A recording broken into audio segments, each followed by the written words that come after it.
Hello guys, welcome to our channel Nikola classes. मैं हूं ज्योत्सना। आज हम देख रहे हैं 5 daily practice question of chemical reaction and equation. Class 10th का ये चैप्टर है, डे 2 चल रहा है इसका। अगर डे 1 की वीडियो आपने नहीं देखी है तो जरूर से जाके डिस्क्रिप्शन में हमने उसका लिंक दिया है, जरूर से जाके चेकआउट कीजिए। उसमें भी हमने कुछ क्वेश्चन कराए हैं अच्छे अच्छे, जो कि बेसिक्स है और इंपॉर्टेंट भी हैं काफ़ी, और अच्छे क्वेश्चन हैं वो। तो जल्दी से स्टार्ट करते हैं हम ये हम वीडियो इसीलिए डालते हैं ताकि तुम लोगों की प्रैक्टिस हो जाए, रोज़ की डेली प्रैक्टिस हो जाए। ये इसके सुबह क्वेश्चन हमारे इंस्टाग्राम पेज पे आते हैं और इसकी इवनिंग में सॉल्यूशन वीडियो हमारे यूट्यूब चैनल पे आती है, जो कि इस वक्त तुम देख रहे हो। तो इसके क्वेश्चन सुबह मॉर्निंग में आए होंगे, तो आपको चेक करना है तो आप इंस्टाग्राम पेज पे चेक कर सकते हैं। सेम नेम से हमारा इंस्टाग्राम पेज है निकोला क्लासेस, लिंक वगैरह डिस्क्रिप्शन वगैरह में मिल जाएगा। तो जल्दी से स्टार्ट करते हैं। तो ये है हमारा फर्स्ट क्वेश्चन, जिसमें बोला है silvery metal X take in the form of ribbon. तो हमने देखा है एनसीईआरटी में रिबन को सिर्फ हम मैग्नीशियम में लेते हैं, तब भी तुम्हें हिंट नहीं मिल रहा कि रिबन हमारा सिर्फ मैग्नीशियम का होता है।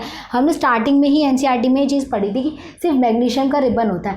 बट अगर हमें अभी समझ में आया, सिल्वरी मेटल दिया है, सिल्वर कलर का वही होता है, सिल्वरी मेटल होता है वो, और रिबन दिया है तो मैग्नीशियम ही होगा। इसका मैग्नीशियम रिबन बहुत ज़्यादा फेमस है। Which ignites burn in the air. तो बर्न इसको ही एयर में करते हैं, हमारे जो चैप्टर है उसी में था, burn in the air which dazzle white fumes. वही जब बर्न होते हैं एयर में तो डेजल वाइट फ्यूम्स निकालता है, ठीक है। तो ये भी हमने देखा, टू फॉर्म वाइट पाउडर निकालता है, जो कि हमारा जब वो बर्न होता है ऑक्सीजन में, यानी कि in the presence of air की प्रेजेंस में, एयर में ऑक्सीजन होती है हमारे, तो एयर की प्रेजेंस में जब वो बर्न होता है तो वाइट फ्यूम्स निकालता है, वही होता है मैग्नीशियम हमारा। हमने देख रखा है एनसीईआरटी में। पहली बात तो हमें हिंट पता चल गई यहाँ से कि सिल्वरी मेटल है। उसके बाद हमने देखा रिबन भी है, तो मैग्नीशियम का ही रिबन होता है और मैग्नीशियम की सिल्वरी मेटल होता है वो।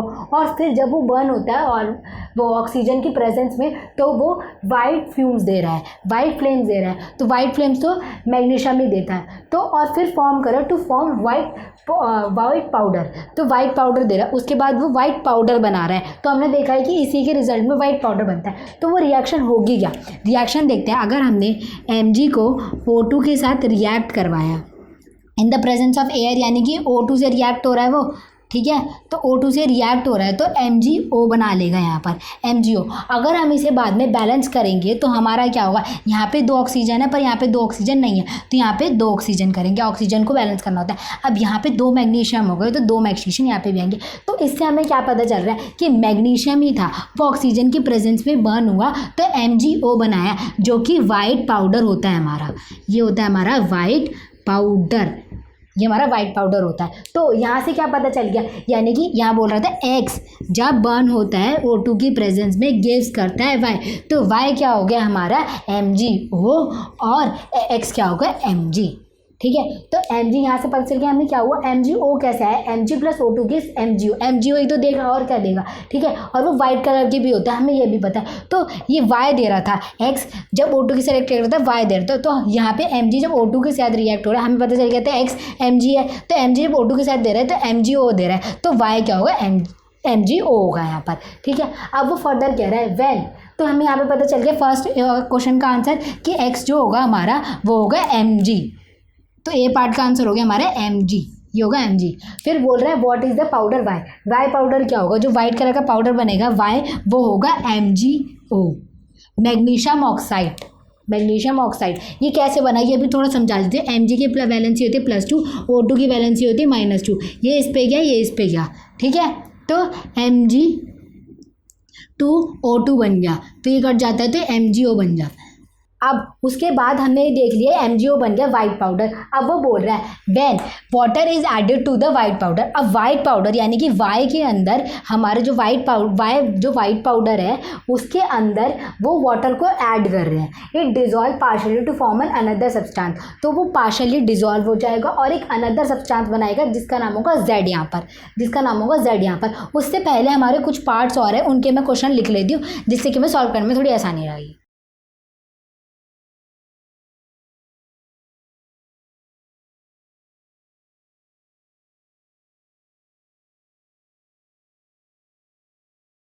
अब हम दो पार्ट इसके सॉल्व कर चुके थे। ए पार्ट था what could be X metal B, तो Mg हो गया, Mg बर्न होता है ऑक्सीजन में तो डेजल वाइट फ्यूम्स देता है और एक पाउडर फॉर्म करता है जो कि है MgO। तो इसने पूछा था वाइट पाउडर क्या है यानी कि वाई क्या है, तो MgO वो हमने बता दिया। अब इसके सी पार्ट में क्या है with which substance X combined to form white powder, तो किसके साथ कंबाइंड हुआ था, O2 के साथ कंबाइंड हुआ था जब जाके उसने वाइट पाउडर वाई दिया था जो कि वाइट पाउडर है हमारा MgO। तो इसका सी का आंसर हो गया O2 से क्या कहते हुआ था हमारा सब्सटेंस कंबाइंड, एक्स जो था Mg जो था वो O2 से कंबाइंड हुआ था जब जाके उसने वाइट पाउडर दिया था जो कि था MgO और जो कि इसने वाई लिख रखा था यहाँ पर, ठीक है। फिर डी है what is the substance Z, name one domestic use of Z। अब Z क्या है, when water is added to the powder Y it dissolve partially to form another substance Z।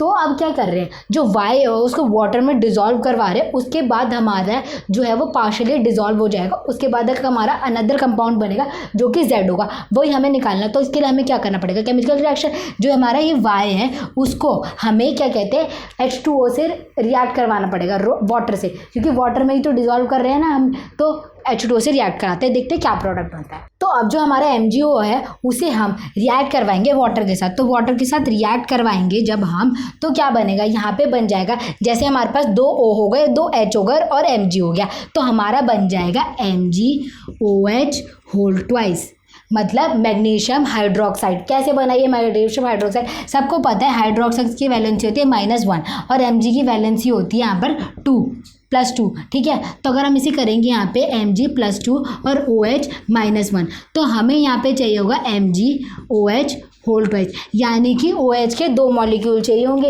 यानी कि O भी 2 चाहिए और H भी 2 चाहिए। तो 2 H तो हमें यहाँ से मिल गए, एक O यहाँ से मिल गए, एक O यहाँ से मिल गया, तो इसे 2 O और 2 H दोनों मिल गए, तो इसीलिए इसने MgOH होल ट्वाइस बना लिया, मैग्नीशियम हाइड्रोक्साइड बना लिया। इसे कहते हैं मैग्नीशियम हाइड्रोक्साइड।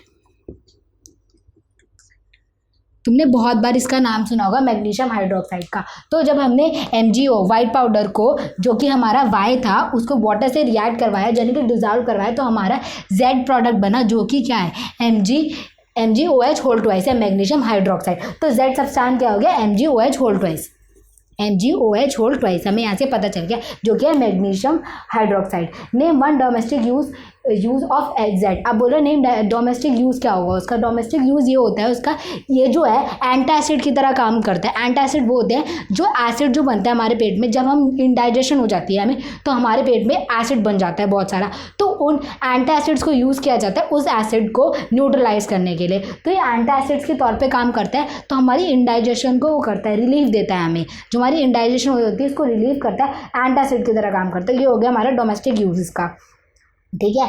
एंटासिड्स की तरह यूज आता है, लिख देती हूँ MgOH whole twice used as an antacid acids, ठीक है, एंटासिड की तरह काम करता है। Write a balance chemical equation of the reaction which take place when metal X burns in the air to form powder Y। अब यही देखिए थी Mg जब बर्न हो रही है O2 के प्रेजेंस में तो MgO बना रही है यानी कि Y बना रही है, X ये था हमारा O2 के प्रेजेंस में Y बना रही है, ठीक है। तो ये हमारा हो गया, यही रिएक्शन थी। अब बोल रहा उसको बैलेंस करके लिखो, तो बैलेंस करके मैंने तुम्हारे को पहले भी दिखा दी थी, O2 है यहाँ पे, ये 2 है, यहाँ पे 1 है, तो यहाँ पे 2 लगा देंगे। अब Mg यहाँ पे 2 हो गए पर यहाँ पे 1 है तो यहाँ पे 2 लगा देंगे, तो ये हमारी बैलेंस केमिकल रिएक्शन हो गई। ये पूरी हमें बोल रहे हैं सिर्फ Y तक निकालनी है हमें बैलेंस केमिकल रिएक्शन, अगर हम उससे आगे भी बोलते तो हम आगे भी निकाल देते, ठीक है, पर आगे शायद से हमारी बैलेंस्ड ही है, नहीं बैलेंस्ड ही अनबैलेंस्ड है, हमें अनबैलेंस करनी पड़ती, ठीक है। तो उसके बाद ये हमारा क्वेश्चन हो गया जिसमें हमारा मेटल X जो निकला वो तो मैग्नीशियम निकल गया, क्योंकि हमें यहाँ से प्रॉपर्टीज से पता चल गया था। फिर हमने ऑक्सीजन की प्रेजेंस में उसे बर्न किया तो MgO मिल गया जो कि वाइट पाउडर था, जो कि वाई हो गया हमारा। फिर Z हो गया, हम जब ऑक्सीजन के H2O के साथ रिएक्ट करवाया उसे तो MgOH होल ट्वाइस बन गया, मैग्नीशियम हाइड्रोक्साइड हमारा Z हो गया, ठीक है। फिर उसका यूज़ भी बता दिया मैंने, मैग्नीशियम हाइड्रोक्साइड का तुम्हें यूज़ होता है एंटासिड्स के तौर पर। फिर राइट केमिकल इक्वेशन भी बता दी मैंने तुम्हें, ठीक है। अब ये क्वेश्चन हो गया, अब जल्दी से सेकंड क्वेश्चन देख लेते हैं।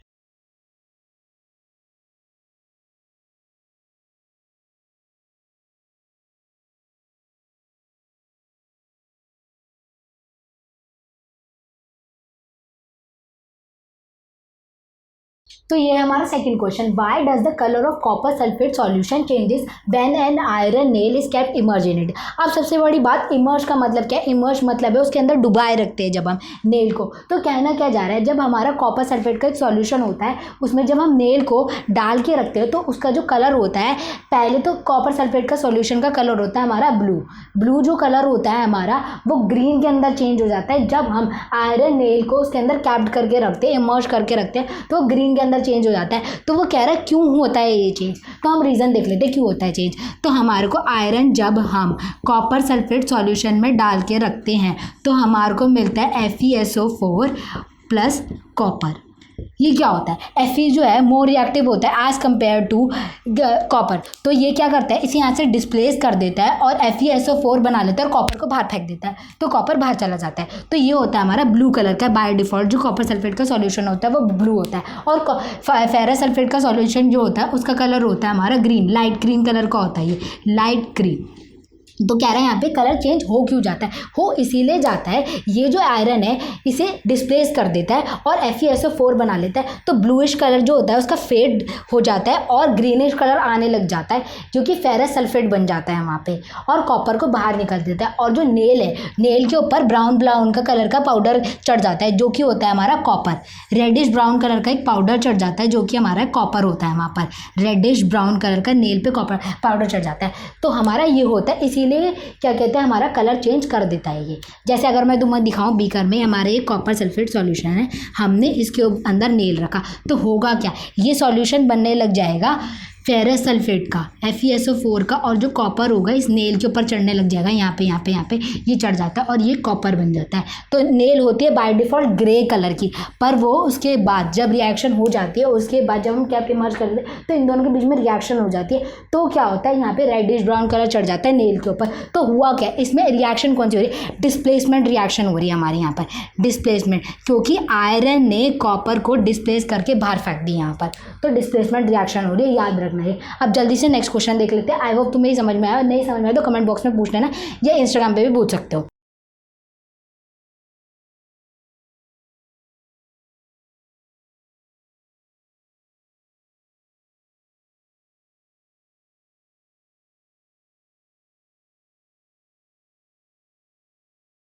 तो अब ये है हमारा third question, what is the general name of the chemical which are added to fats and oils containing food to prevent the development of rancidity. तो रैंसिडिटी होता क्या है, रैंसिडिटी ये होता है जो हमारा फैट और ऑयल के जो सब्सटेंस होते हैं, जो फूड होता है हमारा, जैसे कि हमारा अचार हो गया उसमें बहुत ज़्यादा तेल होता है, तो वो क्या होता है टाइम के साथ साथ ऑक्सीडाइज होना शुरू हो जाता है।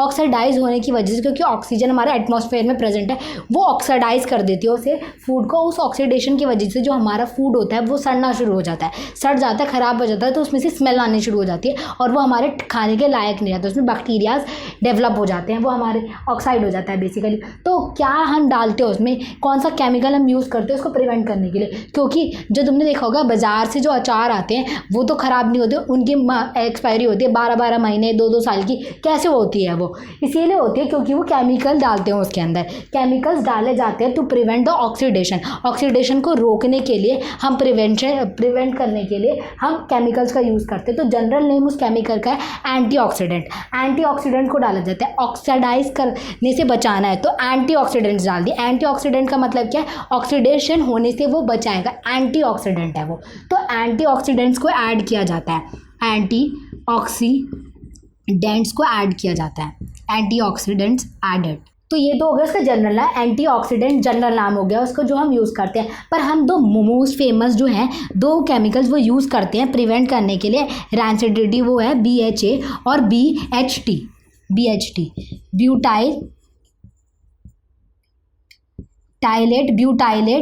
ब्यूटाइलेट हाइड्रोक्सी, इसकी फुल फॉर्म होती है ब्यूटाइलेट हाइड्रोक्सी एनिसोल, और इसकी होती है ब्यूटाइलेट हाइड्रोक्सी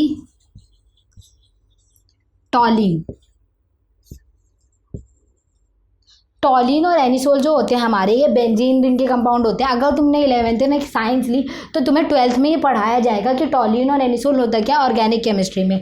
एनिसोल जो होता है हमारा बेंजीन रिंग के ऊपर कुछ लगा होता है, उसे हम एनिसोल कहते हैं। ऐसे हमारा टॉलिन भी होता है। ब्यूटाइलेट, ये तो तुमने सुन ही लिया होगा, कार्बन कंपाउंड अगर तुमने कर लिया है तो उसमें होता है जब 4 की रिंग होती है हमारी कार्बन की तो उसमें ब्यूट लग जाता है, तो ब्यूटाइलेट उसी का सब वो है कुछ, ठीक है। तो उसमें हाइड्रोक्सी भी ऐड हो जाएगा, हाइड्रोक्सी OH होता है हमारा, वो कुछ ऐड होकर एक बहुत बड़ा सा कंपाउंड बनाता है जो कि केमिकल है। वो दोनों ये यूज़ होते हैं। तो बस इसका इतना बड़ा नाम याद रखने की ज़रूरत नहीं है। BHA और BHT भी लिखे आओगे ना पेपर में, बहुत बड़ी बात है तुम्हारे लिए। चलो अगला क्वेश्चन देखते हैं, तुम्हें आई होप ही समझ में आ गया होगा।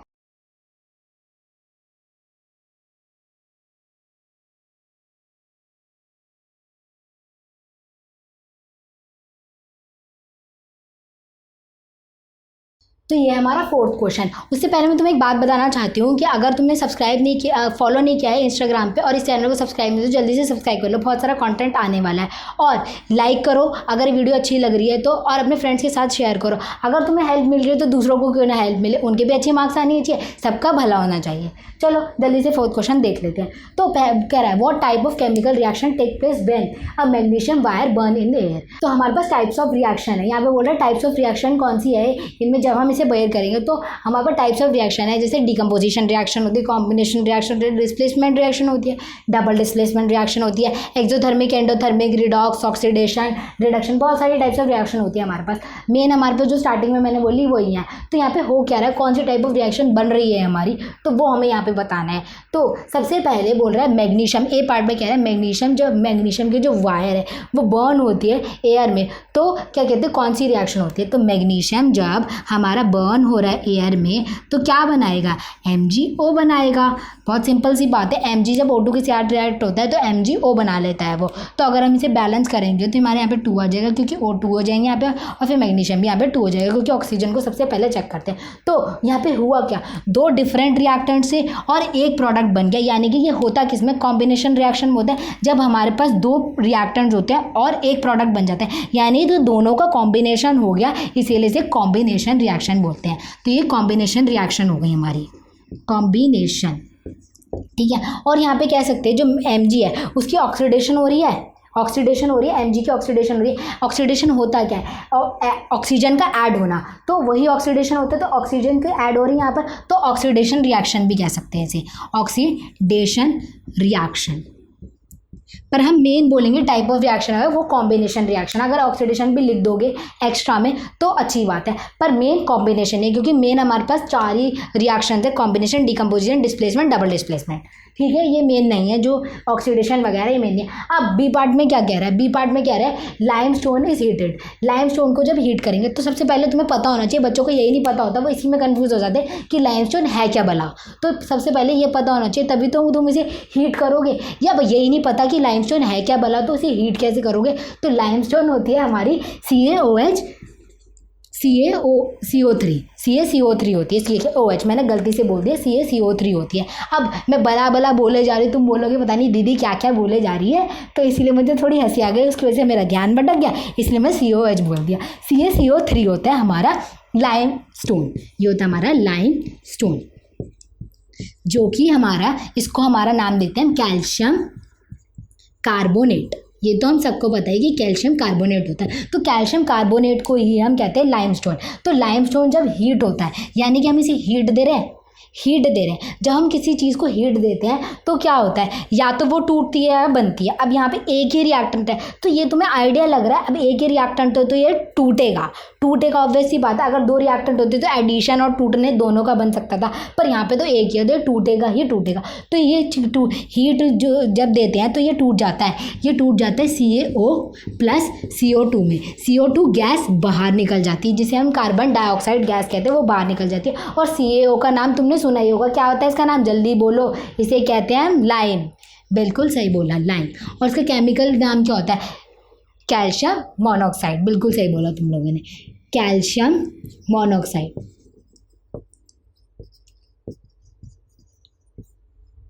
Calcium monoxide. तो ए में हमारा ये हो गया, बी में हमारा ये हो गया। अब इसको मैं रब कर देती हूँ। अब आगे चलते हैं। अब हमने ए और बी देख लिया, अब हम देखेंगे सी, जिसमें बोल रहे हैं silver bromide is exposed in sunlight. ये रिएक्शन जो तुम्हारी है एनसीईआरटी में, अगर एनसीईआरटी ढंग से खोल के देखी होगी तो ये रिएक्शन दिख जाएगी तुम्हें। जो सिल्वर उसमें ऐसे दिखाया हुआ है कि चाइना डिश में एक सिल्वर ब्रोमाइड पाउडर को रखते हैं और उसे सन से एक्सपोज करवाते हैं। तो होता क्या है उसमें ये रिएक्शन दी हुई है। तो उसमें होता क्या है, पहले तो सिल्वर ब्रोमाइड का फॉर्मूला पता होना चाहिए। अब तुम्हें ये भी पता होना चाहिए कि सिल्वर की जो है उसका वो क्या लिखते हैं, जो केमिकल नेम होता है उसे कैसे लिखते हैं। तो ठीक है, तो सिल्वर को लिखते हैं हम, बहुत बच्चों को पता भी होगा, AG से, ठीक है। और ब्रोमाइड को लिखते हैं BR से। जब तुम करते जाओगे तो तुम्हारा आता जाएगा। अभी तुम्हारा है, तुम्हें इतने नहीं पता होंगे, पर सिल्वर को AG से लिखते हैं, ब्रोमाइड को BR से लिखते हैं। तो AgBr2 बन जाता है यहाँ पर, AgBr2, ठीक है। क्योंकि Ag की वैलेंसी होती है हमारी, ये बनता कैसे है ये हमने 9th में देखा है। Ag की वैलेंसी होती है हमारी +2 और Br की वैलेंसी होती है -1, क्योंकि ये है हमारा वो गैस है, ये गैस है, नॉन मेटल है, तो इसकी माइनस होती है वैलेंसी। तो अब क्रॉस मल्टीप्लाई कर देते हैं तो AgBr2 बन जाता है। तो AgBr को जब हम सनलाइट के साथ एक्सपोज करते हैं, AgBr2 को जब हम सनलाइट के साथ एक्सपोज करते हैं, सनलाइट मतलब यहाँ हम हीट ही दे रहे हैं, एक किस्म से एक फॉर्म ऑफ एनर्जी दे रहे हैं। तो सनलाइट भी एक फॉर्म ऑफ एनर्जी है, जो कि हीट कह लो तुम, ये दे रहे हैं। तो यहाँ पे भी वही लास्ट उसकी तरह क्या हो रहा है, एक प्रोडक्ट, एक रिएक्टेंट है हमारा और हम उसको हीट दे रहे हैं, एक फॉर्म ऑफ एनर्जी दे रहे हैं उसे। तो वो क्या होगा, यहाँ पे कुछ मिल तो सकता नहीं, कंबाइन तो हो नहीं सकता। इसका मतलब यहाँ पे टूटेगा, क्योंकि एक ही रिएक्टेंट है। यहाँ पे 2 रिएक्टेंट होते तो कंबाइंड हो सकता था, पर यहाँ पे एक ही रिएक्टेंट है, तो यहाँ पे डिकम्पोजिशन होगी, यानी कि ये टूट जाएगा आपस में, डिकम्पोजिशन होगी यहाँ पर, ठीक है। तो डिकम्पोजिशन होगी तो यहाँ पे बन जाएगा Ag + Br2, AgBr2 बन जाएगा। यहाँ पे Ag अलग निकल जाएगा और Br2 अलग निकल जाएगा। तो यहाँ पे ये हो जाएगा, ये हमारी रिएक्शन बन जाएगी। और ये कहती है, ये कौन सी टाइप ऑफ रिएक्शन है, डिकम्पोजिशन रिएक्शन। लास्ट वाली भी डिकम्पोजिशन रिएक्शन है, शायद मैं उसमें लिखना भूल गई, ये डिकम्पोजिशन रिएक्शन थी। मैं तुम्हें रिएक्शन तो बता दी थी, शायद लिखना भूल गई थी डिकम्पोजिशन, तो डिकम्पोजिशन रिएक्शन थी। और ये कॉम्बिनेशन रिएक्शन थी हमारी, कॉम्बिनेशन, ठीक है। तो ये हमने देख लिया, A और B और C जो है हमारी डिकम्पोजिशन रिएक्शन थी, और जो A थी हमारी वो कॉम्बिनेशन रिएक्शन थी। अब हमारे D पे चलते हैं। अब हमने C पार्ट देख लिया था, अब हम D पार्ट की तरफ चल रहे। Electricity is pass through the water. अब electricity is pass through the water, इसको नाम कहते हैं इलेक्ट्रोलाइसिस। तुम्हें पता होना चाहिए, MCQ में पूछ सकते हैं, electricity is pass through the water, इसका नाम क्या होता है, प्रोसेस का इलेक्ट्रोलाइसिस होता है, इलेक्ट्रोलाइसिस। तो हम इलेक्ट्रिसिटी को पास करवाते हैं वाटर में और उसका इलेक्ट्रोलाइसिस करवाते हैं। तो होता क्या है, जब हम H2O में इलेक्ट्रिसिटी को पास करवाते तो होगा क्या। अब यहाँ पे भी वही बात आ गई, यहाँ पे एक रिएक्टेंट है और एक हम एनर्जी दे रहे हैं, यहाँ पे इलेक्ट्रिसिटी की एनर्जी दे रहे हैं हम यहाँ पर। तो जब एनर्जी दे रहे हैं और एक रिएक्टेंट है, तो अभी तक तुम्हें समझ में आ जाना चाहिए, यहाँ पे ब्रेक डाउन होगा, कुछ बनेगा नहीं, यहाँ पे ब्रेक डाउन होगा, क्योंकि एक ही रिएक्टेंट है। तो ब्रेक डाउन होगा तो यहाँ पे क्या बन जाएगा, H2 गैस अलग निकल जाएगी, O2 गैस अलग निकल जाएगी, H2 अलग चला जाएगा, O2 अलग चला जाएगा। और हमें ये पता भी है कि जो हमारी आजकल तुमने सुना होगा, जब बहुत ज़्यादा कोविड बढ़ चुका है तो ऑक्सीजन सिलेंडर सब लोगों ने नाम सुन लिया। आज से पहले तो शायद हो सकता है कि तुम लोगों ने नाम ना सुना, पर अब तो बहुत ज़्यादा ही सुन लिया। तो क्या कह रहे हैं, अगर न्यूज़ ढंग से देखियो तो कह रहे हैं कि गवर्नमेंट को इलेक्ट्रोलाइसिस करवाना चाहिए, फैक्ट्री लगानी चाहिए ऐसी, क्योंकि हमारा जो ऑक्सीजन है वो पानी से ही बनाते हैं। हम ऑक्सीजन जो है हम पानी से बनाते हैं, तो हम इलेक्ट्रोलाइसिस करवाते हैं पानी का, तो हमारे को ऑक्सीजन गैस निकल जाती है, ऑक्सीजन गैस मिल जाती है। उसी को हम सिलेंडर्स में भरकर जो है डॉक्टर्स वगैरह को देते हैं, हॉस्पिटल में यूज़ करवाते हैं। ये ऑक्सीजन जो भरी होती है, ऑक्सीजन सिलेंडर में भरी होती है, वो वाटर का ही इलेक्ट्रोलाइसिस से होती है। तो यहाँ पे हुआ क्या, H2O ब्रेक डाउन हो गया H2 + O2 में, ठीक है। दोनों ही गैस हैं यहाँ पर हमारी, और ये हमारा लिक्विड था। ठीक है, अब तो यहाँ का स्टेट का भी चेंज हो रहा है, यहाँ पे चेंज इन स्टेट भी हो रहा है हमारे यहाँ पे। तो हुआ क्या, अब ये ब्रेक डाउन हो रहे हैं। ठीक है, तो यहाँ पे हमारी डिकम्पोजिशन रिएक्शन हो गई। जिसने बोला बिल्कुल सही बोला, बट मुझे अभी अभी एक बात ध्यान में, अब तुम क्या बोलोगे कि हमें ऑक्सीजन तो चाहिए ही, हम क्या करते हैं इलेक्ट्रोलाइसिस करवा लेते हैं घर पर ही, पानी तो सबके पास है, यहीं पर करवा लेते हैं, हमें O2 मिल जाएगी। O2 ऐसे नहीं मिलती। जो मेडिकल O2 होती है हमारी, उसको फर्दर रिफाइन किया जाता है और चीज़ें करी जाती हैं, उसके साथ और भी स्टेप्स होते हैं। ये फर्स्ट स्टेप होता है, यानी कि ऑक्सीजन हमें मिलती है, उसके बाद ऑक्सीजन का बहुत सारी चीज़ें करी जाती हैं उसके साथ, उसके बाद हमारा जो सिलेंडर्स में ऑक्सीजन सिलेंडर में तब भरी जाती है। ये मत करना कि तुम करने बैठ जाओ इलेक्ट्रोलाइसिस और वही ऑक्सीजन यूज़ कर रहे हैं और फिर बाद में दीदी को बोल रहे हैं दीदी ने बताया था ये हो गया वो हो गया।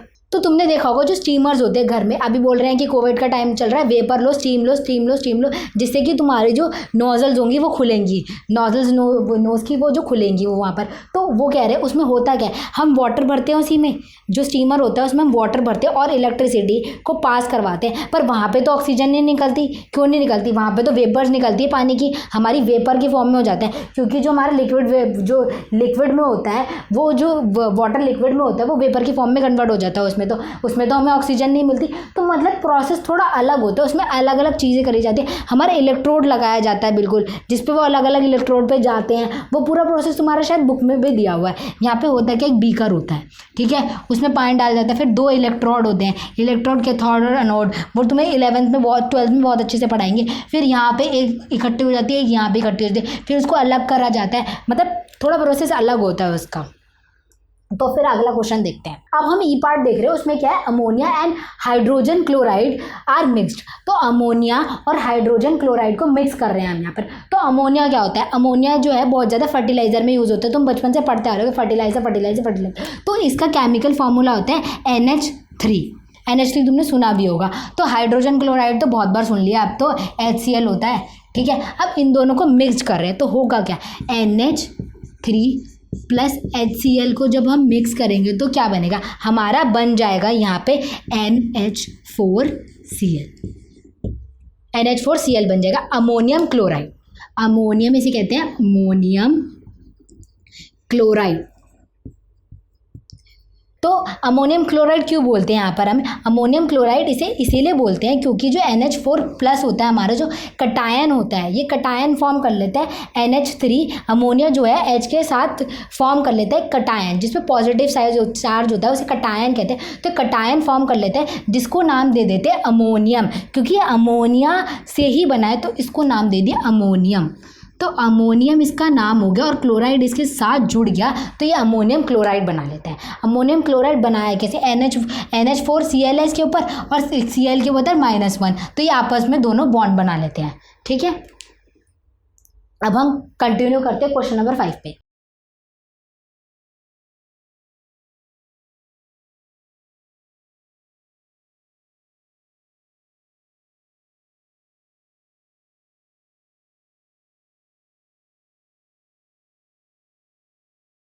अब हमारा ये 5th question, give one example of decomposition reaction which is carried out with electricity, यानी कि जब हम डिकम्पोजिशन रिएक्शन करते हैं और हम इनपुट देते हैं एज मतलब हीट नहीं देते, हम यहाँ पे इलेक्ट्रिसिटी को देते हैं, तब जाके हमारी जो डिकम्पोजिशन रिएक्शन फॉर्म होती है उसका एक एग्जाम्पल मांग रहा है। तो अभी पीछे देखा था हमने electrolysis of water. Electrolysis water क्या होता है, डिकम्पोजिशन होती है उसमें और इलेक्ट्रिसिटी को पास किया जाता है वहाँ पर। तो decomposition reaction with the help of electricity हो गया हमारा इलेक्ट्रोलाइसिस प्रोसेस जो होता है हमारा यही होता है वो। तो क्या होता है, H2O जब उसे हम इलेक्ट्रिसिटी देते हैं तो वो H2 प्लस O2 में टूट जाता है।